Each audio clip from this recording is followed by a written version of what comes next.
The Coach Pocket Juliet Bag 30 with quilting, pros and cons. Welcome back to returning viewers, and if you're new, hello, welcome to Bag Feels, where I do bag reviews and comparisons that focus on feel, design, practicality, and value. Today I'll be doing a detailed first impressions and pros and cons of this gorgeous Juliet 30 bag. My first impression of this bag is that it was a lot bigger than I thought it was.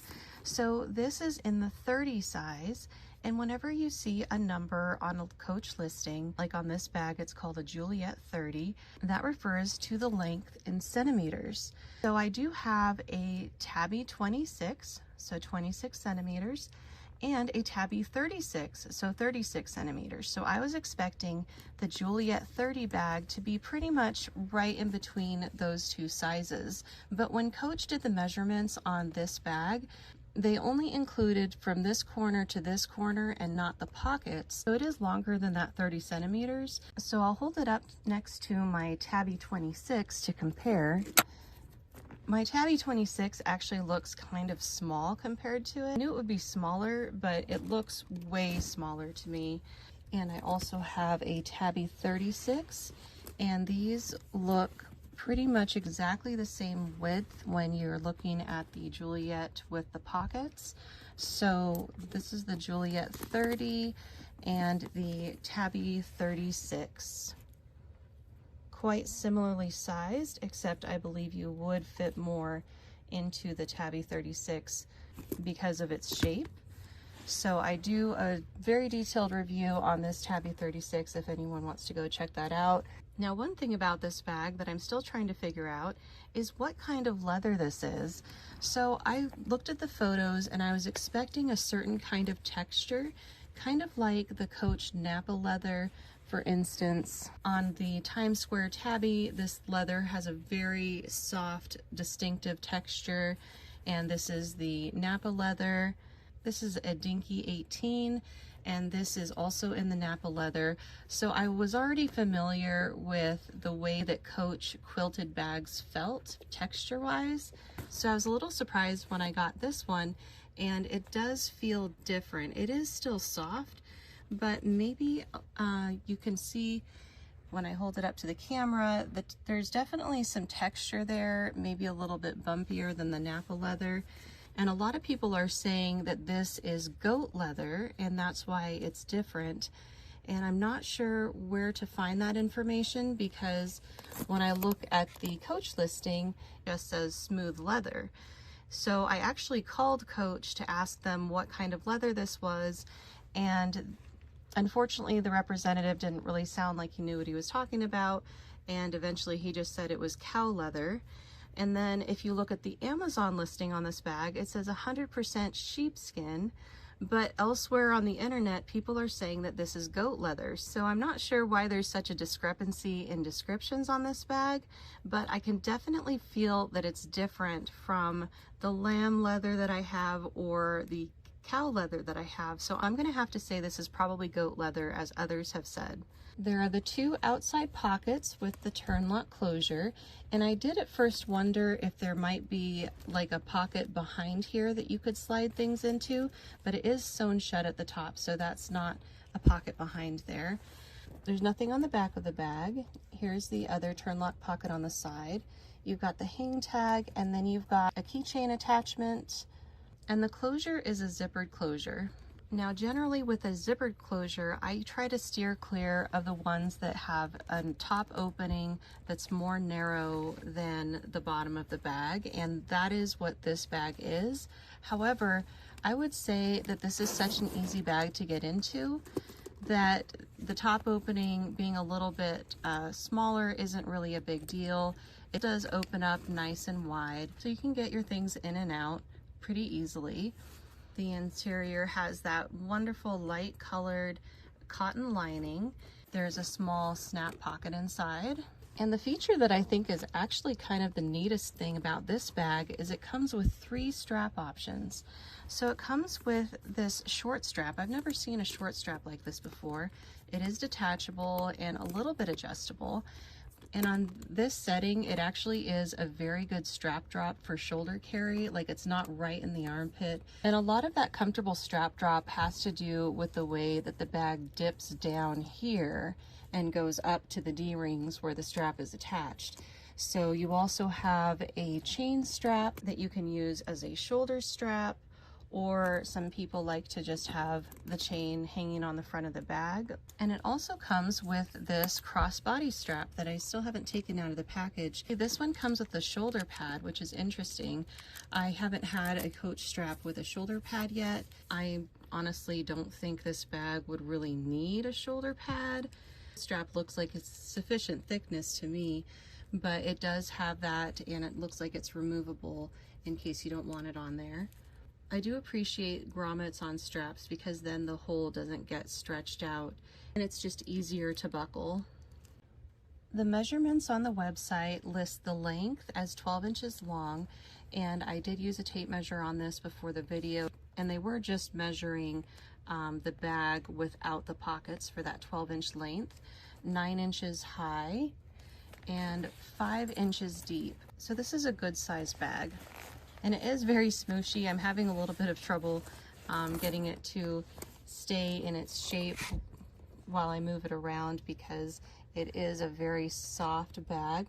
So I took the straps off so that we can do a packing video without the straps getting in the way. But as you can see, you've got a lot of space in there, and I was super curious if a Coach notebook would fit in here. So here's a Coach notebook. This is from the Coach outlet. It's in the blush color with the rosette print.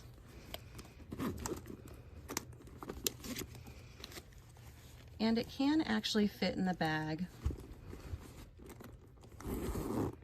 and still zip closed. It's kind of slanted in there, but I do like to know when a notebook will fit in a bag. Here is my favorite wallet from Coach. This is called the Essential Slim Wallet in the Crystal Signature Jacquard in the black color.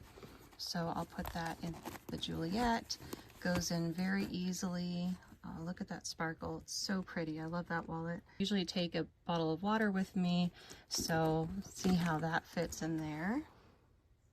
Maybe some sunglasses, tissues, and here's an old iPhone SE. There's no way that a phone would fit in these pockets unless maybe you have one of those folded half phones. I think that that might fit in there, but I'm going to put the phone in the main part. I've got some gum. Let's put those side pockets to use here. I think in the packing video on Coach, they show putting like an AirPod case in here. I don't have one of those, but that would be a good spot for it if you did. And in the other side pocket, let's try lipstick, eye drops. I'm not sure if this will fit in here, but I'll try it. This is a little bottle of Excedrin. Okay, and that all does fit in there. Let's see if it'll close. So it does close when I push the Excedrin bottle all the way to the bottom. And this is how much room we still have on the inside of the bag. Now, something I noticed when this bag is packed full is it kind of takes on like a more of a long sausage barrel type shape. So I think I would have preferred that this bag were just a little bit taller all the way around so it didn't look quite so long. And I'm still having some mixed feelings on the Juliet. I think it's really beautiful, but I do wish that it had that Napa leather feel like I showed on those other two bags with the Napa leather. It's just so soft and luxurious, and while this bag is soft and luxurious feeling, I was really hoping for that Napa leather texture. So pros of the Juliet 30, I think the number one pro for me would be that it comes with all of these strap options. You have the crossbody strap option, the shoulder strap option, as well as the chain option. And this particular strap that I could see using with a lot of different bags that I have that are black with the gold hardware. I think it's just a very versatile strap. I think the capacity of this bag is definitely a pro because it does fit more than I would have expected. And it does have that nice big wide opening at the top, even though it might not look that way. The light colored lining is definitely a pro. If that were black, I would have a very hard time seeing into the bag and it would be kind of a black hole. The side pockets, while they might not be very big, they are still useful for small things, keys, chapstick, AirPods. So even though they're small pockets, I wouldn't consider them just decorative. I do think that they can be functional as well. I think it's a pro that this bag is just gorgeous. It's soft, it's slouchy. As far as looks, it is absolutely beautiful. For cons, I don't feel this bag has cons that would be universal, more subjective. For me, the texture, I would really prefer that they used the Napa leather that they've used on other quilted bags, but a lot of people really like the feel of this quilting, what I believe is the goat leather. So that's not necessarily a con. The only other thing that for me would be a con is when this bag is stuffed full, it does kind of take on like a long sausage shape, kind of like a barrel bag, and some people really like that look. For me, I feel like it's a little bit awkward wearing on the shoulder when it's just long like that. So I think I would have preferred that the bag was just a little bit taller, although truly this bag has proportions that are still very beautiful. It's really just a preference, but I don't think that the overall style and texture of this bag is for me. So I'd love to know what you guys think. Do you have a Juliet 30 bag with the pockets in the quilting? Does this bag fit more than you expected? Let me know in the comments. I've got lots more videos coming, so feel free to mosey on over to my channel to check them out. Thank you for watching.